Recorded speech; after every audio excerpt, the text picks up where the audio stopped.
I guess God of War का next game Egypt mythology पे based होगा और ये अज्यूम करना बिल्कुल भी गलत नहीं है, एज हमने क्रेटोस को God of War Fallen Gods में ऑलरेडी इजिप्ट में देख रखा था। उसने इजिप्ट में कुछ डीटी से सामना भी किया था, तो ये अज्यूम करना बिल्कुल ही सेफ होगा कि most probably God of War का नेक्स्ट गेम इजिप्ट माइथोलॉजी पे होगा। या नेक्स्ट गेम का कुछ पार्ट तो एटलीस्ट इजिप्ट एंड ग्रीक पे जरूर होगा, बट वहाँ पर क्रेटोस के एनिमीज कौन होंगे? Of course Egyptian gods. और कौन होंगे? वेल हो सकता है इजिप्शियन मॉन्स्टर्स भी, बट आई गेस गॉड्स का यहाँ होना ज्यादा सेंस बनाएगा, एज क्रेटोस एक गॉड किलर था, बट अब नहीं। बट स्टिल स्टोरी ना मुझे पता है ना आपको पता है, लेकिन हम ये जानते हैं कि हमें कुछ ऐसे गॉड्स के नाम पता होने चाहिए जिनसे क्रेटोस को डरना चाहिए या फिर जिनको क्रेटोस से डरना चाहिए। दोनों ही बातें सही है मेरे ख्याल से। आप लोग नीचे कमेंट सेक्शन में बताइए कि कौन सी लाइन आपको ज्यादा ठीक लगी। वेल गाइस, ये वीडियो है टॉप 10 इजिप्शियन गॉड जिन्हें गॉड ऑफ वॉर के नेक्स्ट गेम में होना ही चाहिए। Let's begin. नंबर 10 आइसिस, जिसे goddess of life and magic भी कहा जाता है। आइसिस ओसाइरिस की वाइफ थी जो कि किंग ऑफ इजिप्ट था। इस हिसाब से Isis one of the most powerful Egyptian gods में से एक हो जाती है, ना कि सिर्फ एस्ट्रोनॉमी एंड मैजिक से बल्कि स्टेटस से भी। अब हाँ, यहाँ पे एक नोट मैं आपको बता दूं, यहाँ पर हम चीजें रियल माइथोलॉजी से कम लेंगे बट दूसरे फैंडम यूनिवर्स जैसे मार्वल, डीसी इन सबसे ज्यादा उठाएंगे। तो उस हिसाब से जो आइसिस की सबसे ज्यादा खतरनाक एबिलिटी है वो है वो डेड को जिंदा कर सकती है, बिल्कुल नेक्रोमैंसर टाइप, राइट? नहीं, वो ज़ॉम्बीज नहीं क्रिएट करती बट एक्चुअली में वो एक लाइफ को रिबॉर्न कर सकती है, जिससे ये साबित होता है कि एक्चुअली में आइसिस कितनी ज्यादा स्ट्रॉन्ग होगी। इसके बाद नंबर 9 पे डेफिनेटली आएगा ओसाइरिस,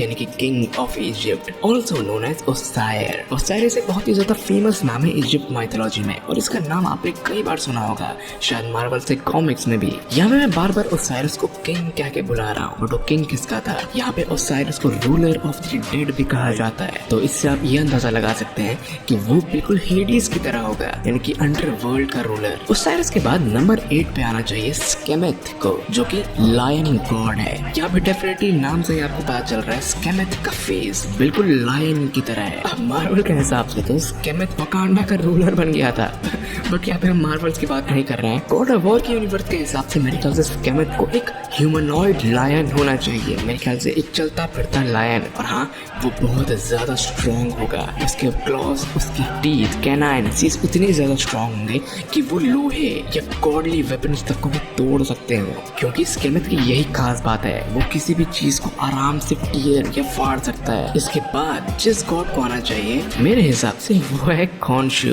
अब खॉन्शु कौन नहीं जानता, जिस बंदे ने भी मूनलाइट देखी होगी उसे पता होगा कि ये गॉड एक्चुअली में कौन है। यस, ये है the Egyptian god of the moon, जिसे एज अ ह्यूमन फेरो की तरह वर्शिप किया गया था थेबिस में। इजिप्ट में खॉन्शु का मतलब होता है ट्रैवलर, यानी कि एक ऐसा गॉड जो दिन रात ट्रैवल करता रहता हो। नॉर्मली इजिप्ट के लोग खॉन्शु को एज एस्ट्रोनॉमी के लिए पूजते थे। इनफैक्ट पिरामिड टेक्स्ट में भी खॉन्शु का कई बार जिक्र किया गया है, जहाँ पे आप एक ऐसे डेटी को देख सकते हैं जिसके सर के ऊपर मून है। और हाँ गाइस, मैं ये इमेजिन नहीं कर पा रहा हूँ कि गॉड ऑफ वॉर के यूनिवर्स में खॉन्शु को किस तरीके से रिप्रेजेंट किया जाएगा। आई मीन सीरियसली, खॉन्शु के पास कैसी कैसी मून लाइक पावर्स होंगी, ये चीज तो देखने लायक होगी। अगर आप लोग के दिमाग में कुछ ऐसा ख्याल है तो नीचे कमेंट सेक्शन में बताइए, एक्सप्लेन कीजिए खॉन्शु की पावर गॉड ऑफ वॉर के यूनिवर्स में। अब इसके बाद जो गॉड आता है वो इजिप्ट माइथोलॉजी का God of war, God of destruction and chaos है। एंड दैट्स व्हाई गाइस, मैंने सेथ को इस लिस्ट में इतना ज्यादा ऊपर रैंक किया है, जहाँ पे आपको ये रियलाइज हो कि सेथ कितना ज्यादा डिस्ट्रक्टिव हो सकता है। अब इजिप्ट स्टोरी एंड माइथोलॉजीज के हिसाब से सेथ एक इतना ज्यादा पावरफुल गॉड था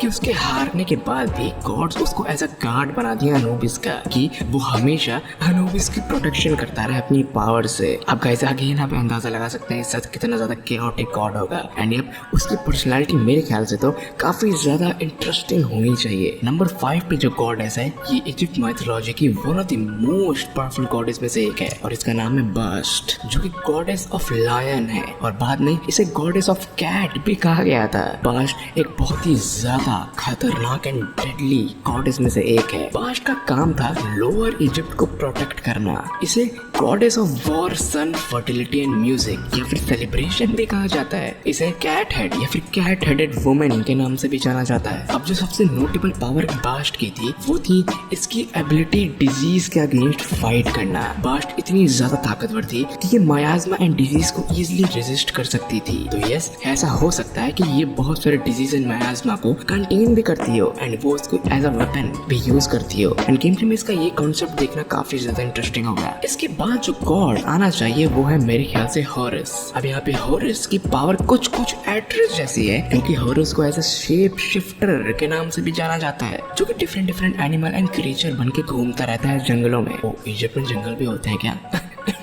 ओके गाइस, ये जोक्स मेरे चैनल पे नहीं चलेंगे, ब्लॉक कर दूंगा। हॉरस इतना ज्यादा पावरफुल था कि इसने एक्चुअली में सेथ को डिफीट किया था। हॉरस को एज अ हीलर भी कंसीडर किया जाता है, जो कि किसी को भी इजीली हील कर सकता है। मतलब कि गॉड ऑफ वॉर के गेम प्ले में ऐसा हो सकता है कि शायद हॉरस अपने आप को मिली सेकंड्स में हील कर रहा हो, जिससे उसको मारने का कोई भी असर उस पर ना पड़े। इससे हॉरस को डिफीट करना ऑलमोस्ट इम्पॉसिबल हो जाता है। अब गाइस, जो अगला गॉड इस लिस्ट में आता है उसके बारे में आपने शायद सुना ही होगा, और ये है रा, जिसको और भी नामों से जाना जाता है, जैसे अतुम रा, अमोन रा या फिर अमून रा। अब गाइस, रा इजिप्ट माइथोलॉजी का one of the most important gods में से एक है। अब रा को एक हेवनली गॉड माना जाता है, जिसे लाइफ और क्रिएशन गॉड के नाम से भी जाना जाता है, जिन्होंने अर्थ, हेवन एंड अंडर वर्ल्ड को क्रिएट किया था। इससे आप अंदाजा लगा सकते हैं कि रा कितना ज्यादा पावरफुल होगा, एज ये सारे के सारे 3 वर्ल्ड्स को कंट्रोल करता है। और रा बहुत ही ज्यादा इमेंस पावरफुल गॉड है। इसको आप लोग ज़्यूस से भी पावरफुल मान सकते हैं। एंड यस गाइस, रा उन गॉड में से एक है जिससे क्रेटोस काफी ज्यादा मुश्किलों से लड़ पाएगा या फिर मिल भी पाएगा। इसके बाद फाइनली एक गॉड का नाम रह गया, और इस गॉड का नाम आप लोग बहुत बेसब्री से इंतजार कर रहे होंगे। Yes guys, Anubis.